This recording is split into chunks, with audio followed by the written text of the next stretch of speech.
Hi guys, this is the Forgetful Scholar, and we're going to chat about books. 2 books this week. So I have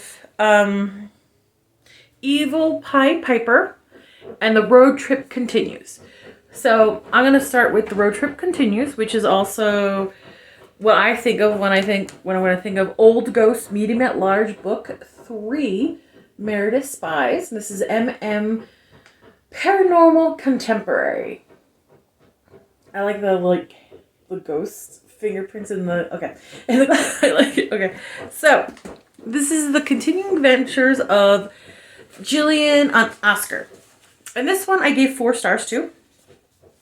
So Jillian and Oscar, last book, they for their TV show, they were Julian's twin sister Cece was like, oh, a road trip would be a great idea. So this is continuation of the road trip they were on from started last book. So Julian is the professional skeptic, and he is a doctorate in anthropology, and Oscar is a medium.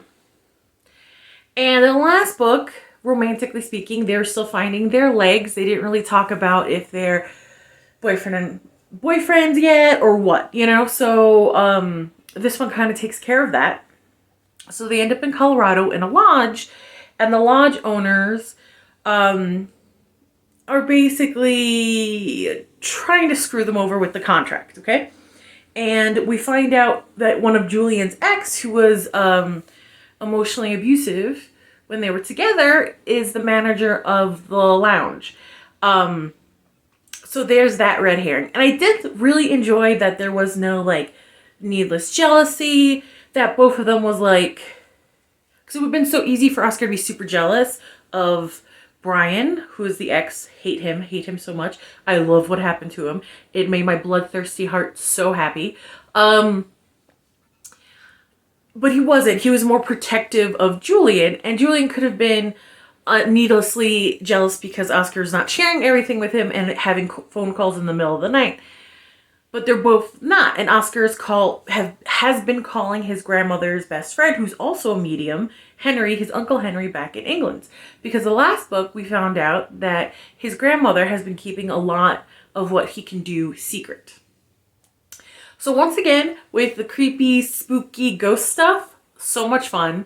Wonderfully written. It had me like, oh, that's so creepy. I love it. The romantic part, I like that these are 2 mature adults. And I love the banter between them. I love the banter between all of the characters, really. I will say sometimes the banter went on a little longer than I would like, because I was like, dude, you just found a dead body in the wall. Could ya focus? So there are sometimes it's like, okay. Brian is a piece of shit. He's trying to prove that Oscar's a fraud, and we all know that Oscar isn't. So he's actually setting up, he put fraudulent medium tricks in the lounge and is trying to set up Oscar with it. And we find out that Brian is working with Jacob and Thomas from the first book. Jacob is Cece's trying to be ex-husband now, she's trying to get a divorce. And Thomas was a fraud medium, and they murdered a girl and hid her body. So they're both in jail.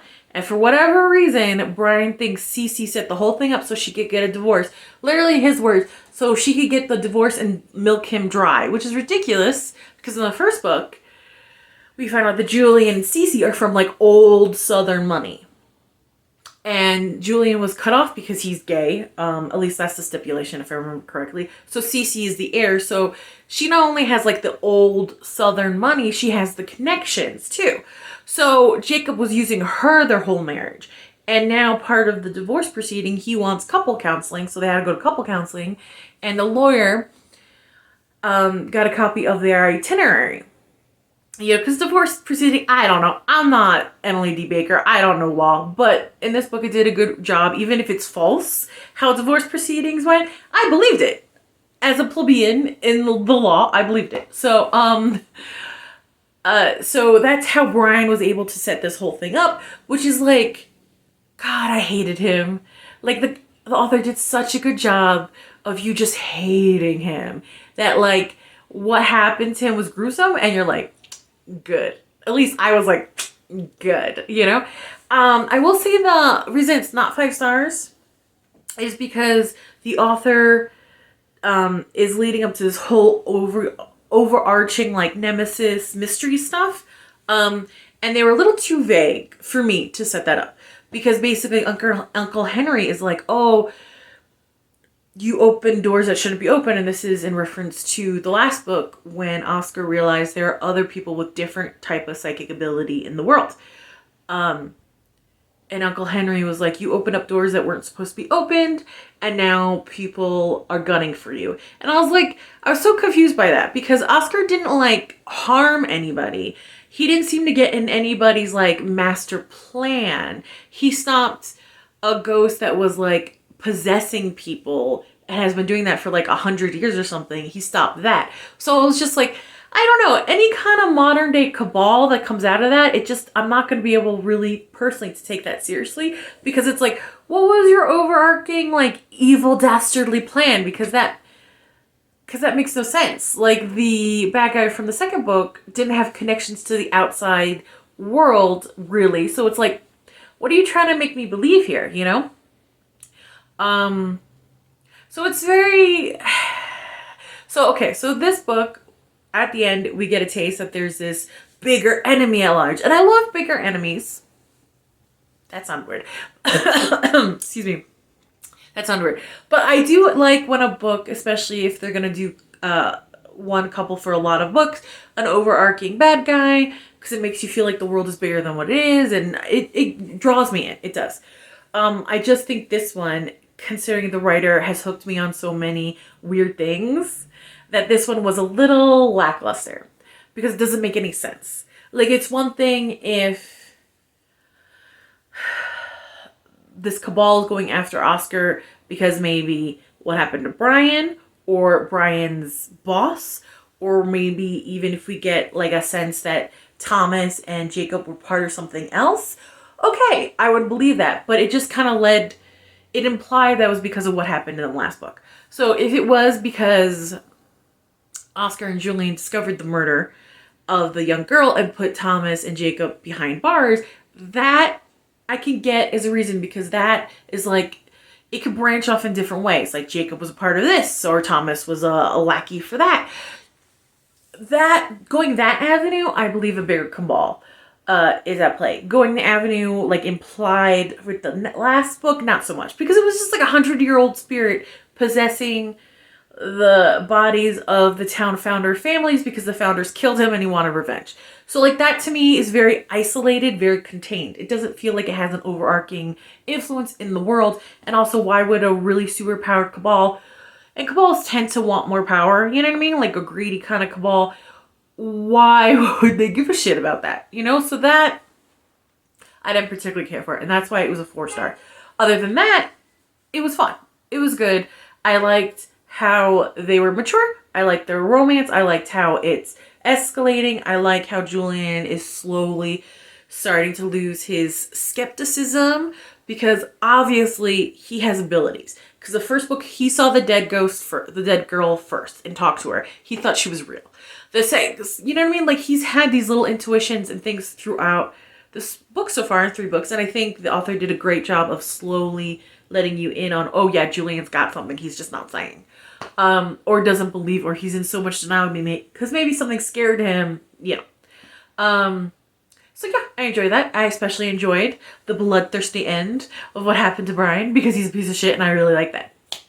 Okay, so that was the first book, 4 stars. Okay, so the second book, now normally I wouldn't read a book like this because I'm not a fan of the throuple. No judgy, it's just, to me, the ones that I've tried in the past, it seemed to be all about sex, and I read these books for the romance more than the sex. I mean, the sex is the fun little cherry on top, and who doesn't like the cherry on top? But, sorry, but I usually, so it's usually all about sex, or it's a super immature kind of dynamic that I just don't believe. So I kind of stopped reading them for like a good 6-7 years, right? So this one, I didn't realize it was an FMM. And this one is The Evil Pied Piper. It's The Queen, the Bloodwind Forest, book 3 by Megan Derr. And I don't know if you could see the writing, because even though like the cover is gorgeous, like the cherry blossoms and everything, the Bloodwind Forest 3 part, I wish that was just like a deep black, or they kept it with a white, because you can't really see it, which is unfortunate, because I think the rest of it's very beautiful, very like very fairy tale, which is what this is. Kind of reminiscent of. And I will say this gave me 2 stars. Like I gave it 2 stars. Now this is part of the trilogy that I've been reading lately. So this is a Snow White story. So this starts off with this haunting, evil music that is putting people in comas and they're getting harmed while they sleep.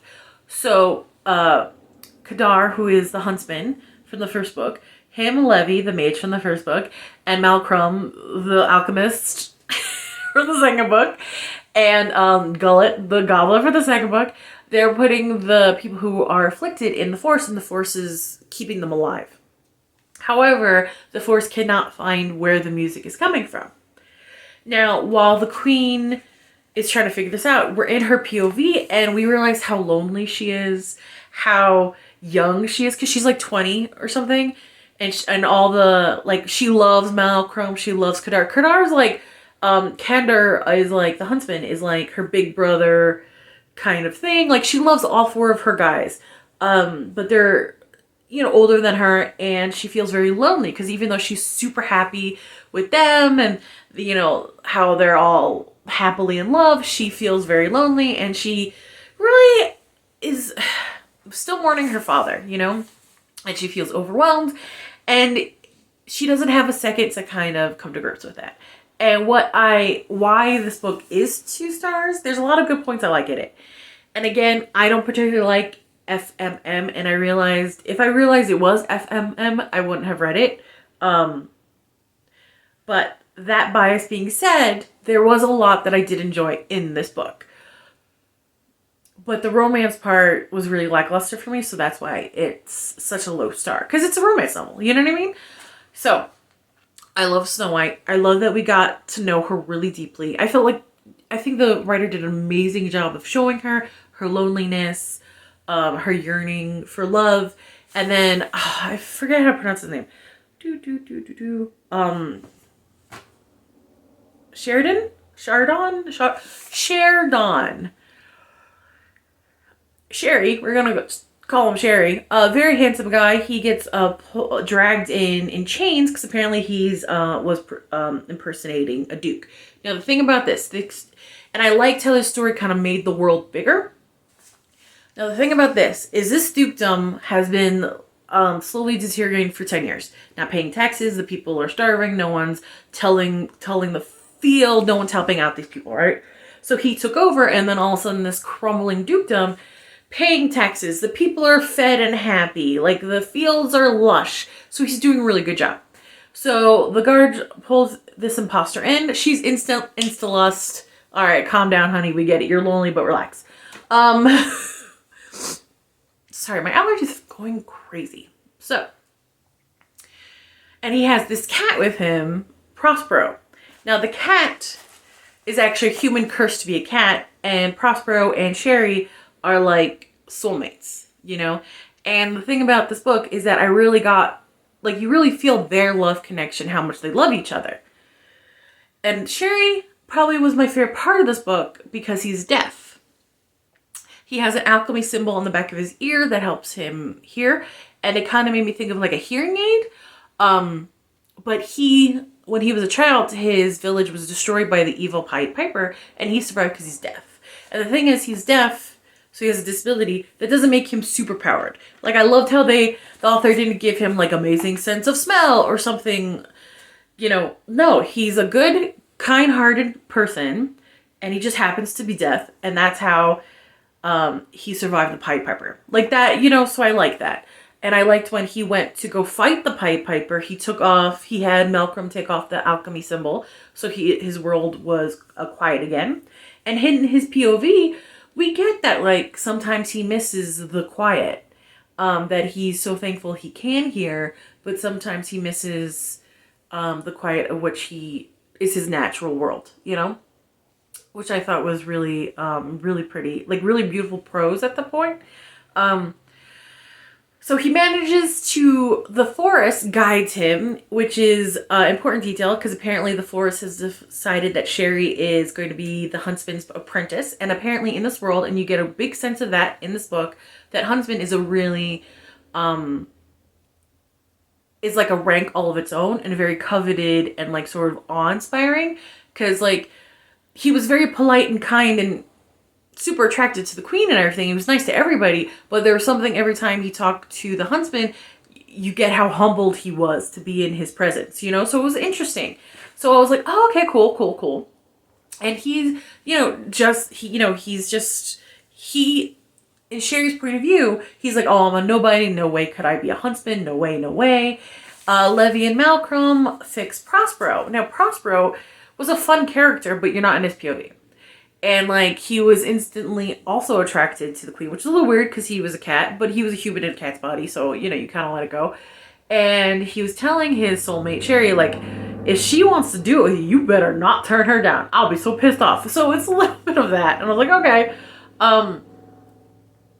Now, you know, there's a big fight. They save the day. Everything's good. Now, the reason it's 2 stars is because I had the feeling that, like, I missed a book. Like, I missed a step, I missed a book. And this is the 3rd book in the trilogy, and this is it. And I've read all the other 2 books. So the fact that I felt like I was just missing so much is not good. And the romance, I did not buy. Like, I get that the queen was attracted and then in love with Sherry. No, not even really in love with Sherry. I get that she was attracted to Sherry, and then later attracted to Prospero as well, and like envied their love, and she felt, and just made her feel more lonely. Sherry, I get him and Prospero made it very clear they were attracted to the queen right away. And the thing is, compared to how much the book shows you how much Prospero and Sherry love each other, like, I didn't buy them falling, like, I didn't buy them in love with the queen. You know, I mean, they get down, all 3 of them. You know, there's no jealousy, nothing like that. It seems like just a healthy throuple, which is nice. I was worried about, like, immaturity coming in. But it did fall into the second category of, it just seemed like lust. Until, like, maybe the last page, we kind of get a little bit. It just didn't read like a romance. It didn't read to me that 3 of them loved each other. I mean, later in the last chapter, you see how protective Sherry and Prospero are of the queen, but everyone's protective of the queen. She's the queen, and she's super kind and sweet and really cares about her people. So, like, it didn't stand out at all. I think it kind of left the reader filling in the blanks, and I was like, that's not what, man, you could do better. I've read your other stuff. You could do a lot better than that. So to me, it was more in the second category. It was just lust. And the epilogue kind of shoved it down your throat. That, no, they're totally in love because they're all going to get married and stuff. So, see, they're totally in love. But, like, it told you. At no point did it show me that they were in love. Lust? Yep. Love? You know? Lonely? Sure. Love? No. So that's why it's a 2, and kind of disappointed about that. But the overarching trilogy I thought was cute. It was a retelling of Snow White. I enjoyed it overall. The overall trilogy, I would give it probably 3 stars. It's not my favorite, but I enjoyed myself. The first 2 books, I enjoyed myself quite a lot. This one, I was just like, there were points where I was confused. I felt like I missed a book. I didn't believe they were in love. Just read more like porn kind of stuff, and I was like, I mean, that's the fun whipped cream and cherry on top, but I'm really here for the romance, and I didn't get that. So there it is. All right, I don't want to, but it's time for me to get back to the real world. Like, comment, and subscribe, and I'll see you later. Bye.